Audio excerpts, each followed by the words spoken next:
Hello, hello, hello. Good noon.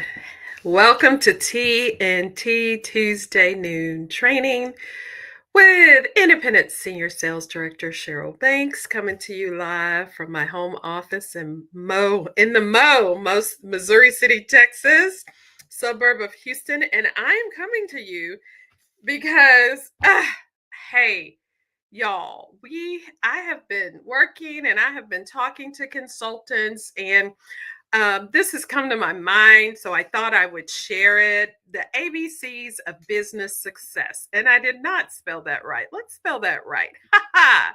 ABCs of business success. Let me move that a little bit and put that there. Um, so I was talking to a consultant, and she was saying, she's a new consultant, a redo. She's been in before, sat out, came back, been in a few weeks, not showing up to anything really. Says she wants more, she needs to make the extra money, but she's not doing what she needs to do to get there. And I just want to tell you guys, there's no running before crawling.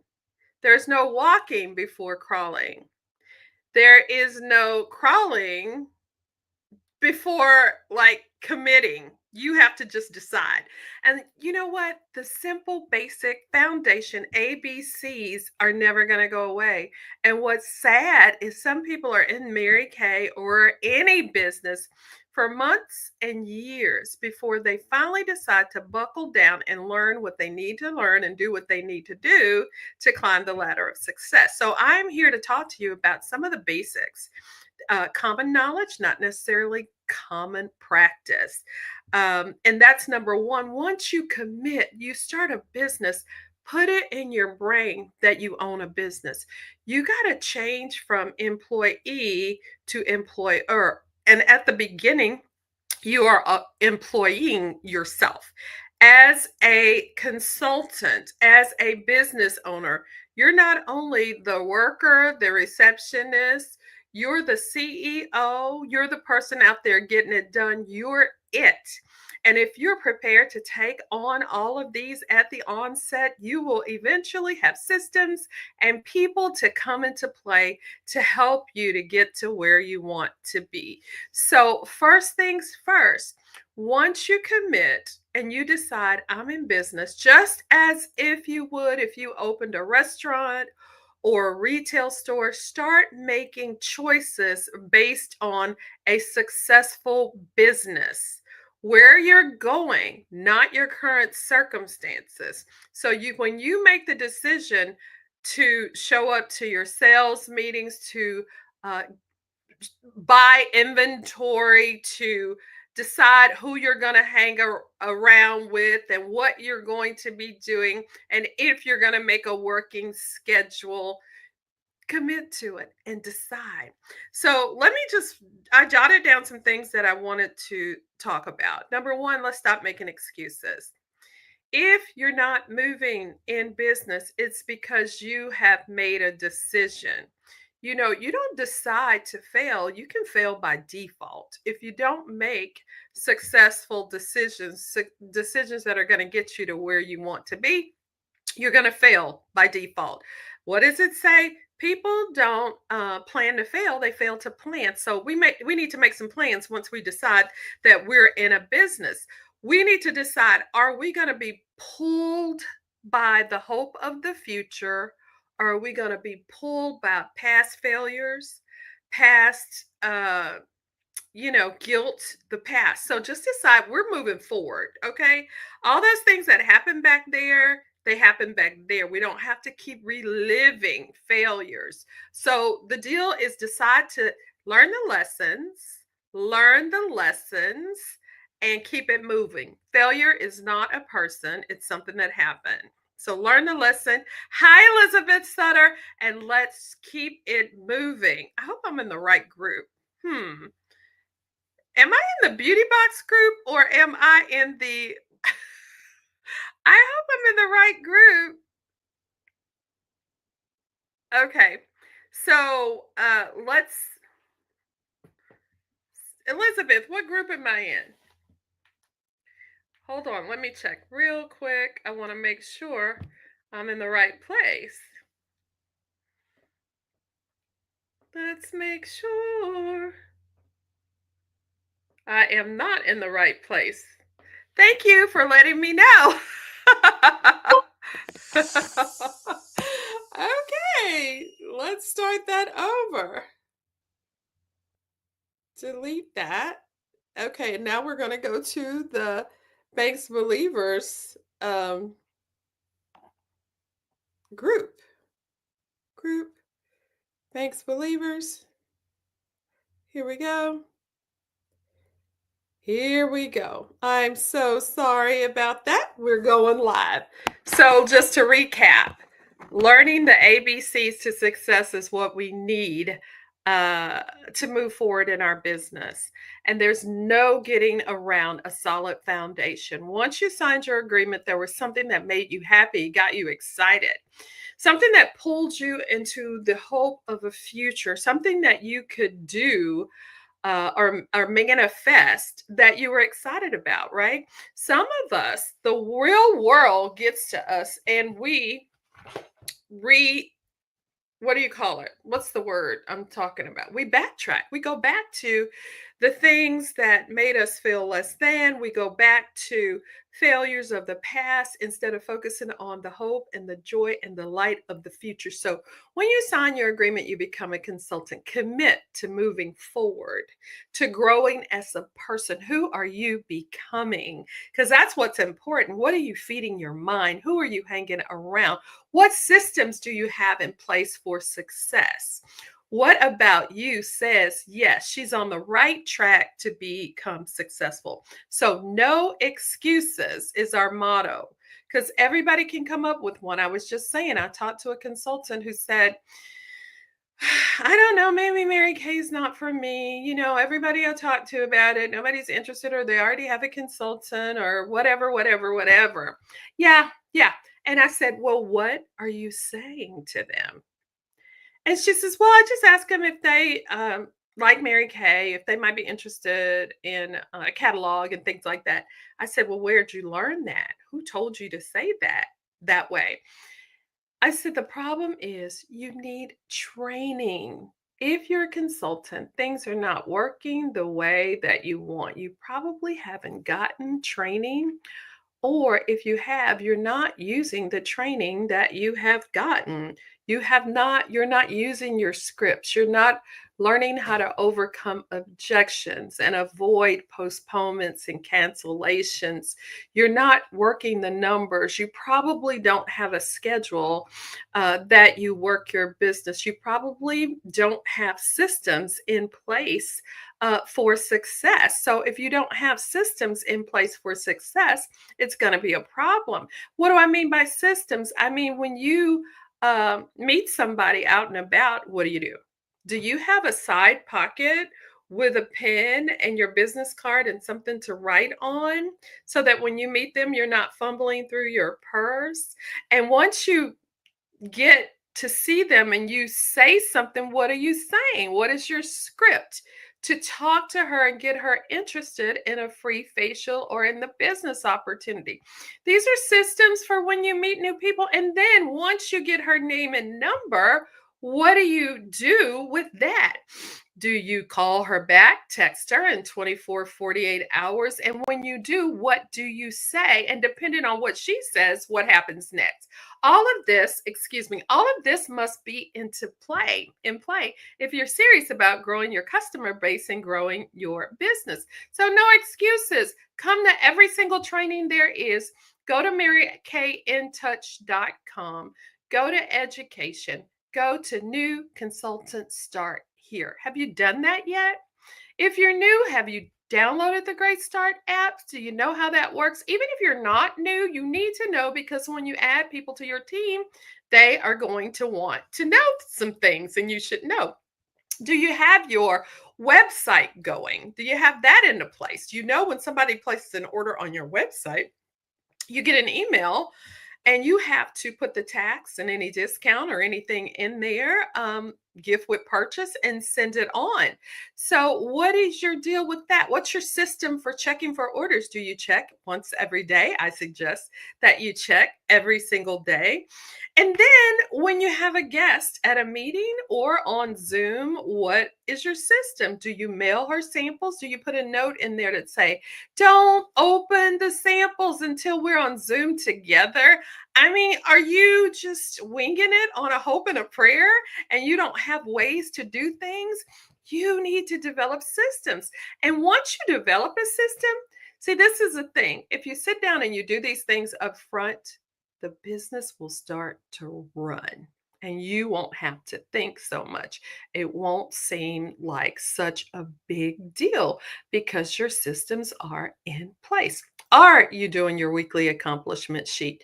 This is bookkeeping. This lets you know who you sold to, how long it took, how many bookings you got, how many people, how many orders, how much money you made without tax, how much did you give away, what's the unrecovered tax on that. The weekly accomplishment sheet is going to help you so much. And do you have the two envelope systems? One for incoming money, one for outcoming income expenses. Every time you spend money, you put a receipt in the expense envelope. Every time somebody buys something, every time you get a recruiting check, you record that in the income envelope. So every month you have an income and expense envelope. And at the end of the month, end of the year, you have 24 and all you have to do is addition to be ready for tax time. Count your inventory, at the beginning and the end of the year. So you learn how to avoid postponements, learn how to overcome the common excuses that people give you or objections that people give you. If they say, I tried Mary Kay, it didn't work for me. What do you say? If they say, my aunt used to do Mary Kay, what do you say? If they say, oh, yeah, I know we have this party scheduled for Saturday, but uh, I can't do it. What do you say? How do you keep the parties and facials on your book? So another thing is belief. Believe that you can be successful. That starts with you. If you believe that it's going to work, you can be successful, you're more likely to be successful. Um, Book an appointment every day. What's your system for that? Do you work a full-time job? Do you have a family and other obligations? So, what is your system for booking appointments? Do you go through Facebook? Do you meet people out and about? How do you meet new people? How do you market your business? So, we need to put some thought into planning into all of this. And then commit to your week, commit to working that 5 hours a week, working that 10 hours a week. I'm going to put 10 hours a week into my Mary Kay business. And eventually I'll be able to do this full time if I desire. Um, Also, stop with the creative avoidance. This is when we create things to do to stop us from doing what we need to be doing. Just stop. Just start doing what we need to do. And then have a schedule and make a plan. Have bounce back ability, because sometimes things are not going to happen. Things are going to go haywire. People are going to cancel, but you have to bounce back from any kind of failure that you have. Failure is a part of it. So when it happens, see what you can learn, see what you can do differently, and keep it moving. Keep it moving. So as far as the basics, learn your scripts. So when you're in an appointment, let's say you're having a facial, double facial party, 3 or more people, you have 4 goals at that party. One is to sell the product, preferably in sets, the cleanser and the moisturizer, or the complete miracle set, or the ultimate miracle, or the beyond ultimate, or other sets that we have. We have repair, we have clear proof. Selling in sets because our products are chemically formulated to work together. They just work better when you use them together. If you're using a cleanser from that company, a moisturizer from that company, and an exfoliant from that company, it's like chemical warfare on your face. They just work together when you use the one line. So the goal is to sell, book a follow up appointment for something else, get referrals. When you sit down with somebody, ask her, who do you know that's hardworking and deserves a pampering session? Give me the name of 5 to 10 friends, and I have a little gift for you. That might be a way for you to get referrals. And lastly, you want to talk to everybody about the business opportunity because you just never know. Mary Kay used to say that at every appointment, there's at least one person who would enjoy doing what we do. So it's called the Mary Kay correct booking approach at the end when you do your individual close, because everybody starts together for the facial and the makeup and the fun. But you tell them in the beginning, at the end, I'm gonna meet with you all individually because I have a couple of questions to ask you. So when you get with them on the individual appointment, you say, Sherry, there's one thing I have to ask you. Mary Kay says that at every appointment, there's at least one person that would enjoy doing what I do. And today, I think that person is you. Have you ever considered the Mary Kay business opportunity, or simply just making money on the side and having some tax deductions? Just asking like that. Would you give me a few minutes to just give you some information? This may or may not be for you, but I know you're smart and you really need to know your options. So you can do that. There are other scripts that you can use, but you need to find a script that you and your director work on that works. Okay. And it is a numbers game. Understand that it's numbers. If you're only talking to 1 or 2 people a month, nothing's going to happen. But if you're talking to 1, 2 people a day, things are going to happen. I remember when I was new in the business, I would go out and get 5, 10, and sometimes more leads a day. I just go out meeting people, asking them to try the product or talking to them about the business opportunity. And of course, things happen when you do that. You're in business, so you have to market your business. How are you letting people know about what you do? How are you getting them engaged? How are you getting them to give you their opinion of your products or the business opportunity? The only thing between you and where you want to be is faces and people trying the product. So we have to get really excited and make things happen. And I know we can. I know we can do it. I love you and I look forward. Hey, Maria, girl, you've been with me. I look forward to working with you and coming up with a plan, some scripts on what to say to get her to try your product. And you don't want to sell the product on the spot, you want to sell the appointment. You want to not be trying to necessarily sell right there or recruit her right there. You want to sell the Zoom appointment because we do Wednesday nights at 8 p.m. Central Standard Time Pearl calls where we talk about the business opportunity. You send them this little quick video and they watch a 3-minute video. They come up with 3 questions on if they were considering the business opportunity, what questions would a new consultant have or a person who was thinking about joining have. And they're so effective. But the main thing is getting excited and not getting overwhelmed and not thinking, all stressed out. Have fun. When you have fun, people are attracted to that. So start having fun with your business and make a plan and get back to basics because all good things start there. Love you. Y'all, I hope to see you tonight at the Tuesday Night Live meeting. Zoom ID at 7 p.m. Central Time, 281-438-8877. All right, go forth and multiply.